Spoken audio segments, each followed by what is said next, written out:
ఇక నన్ను వదిలే బాబు 50,000 ఇచ్చినా కదా అని చెప్పి మన సాయి భగీరథ్ అన్నాడు.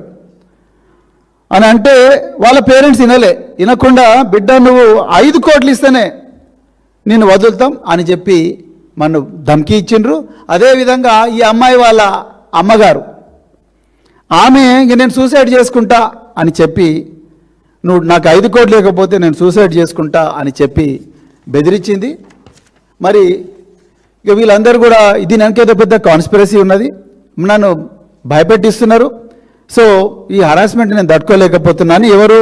మన బండి సంజయ్ గారు, కేంద్ర హోంశాఖ సహాయ మంత్రి పుత్రరత్నమైన బండి చిరంజీవి బండి సాయి భగీరథ్ నిన్న కరీంనగర్ పోలీస్ స్టేషన్లో కంప్లైంట్ ఇచ్చిండు. ఈయన ఇంకో ముచ్చట కూడా చెప్పాడు. ఈ అమ్మాయి మా ఫ్రెండ్స్ ఇంకా కొంతమందిని కూడా ఇట్లనే ధమ్కీ ఇచ్చింది.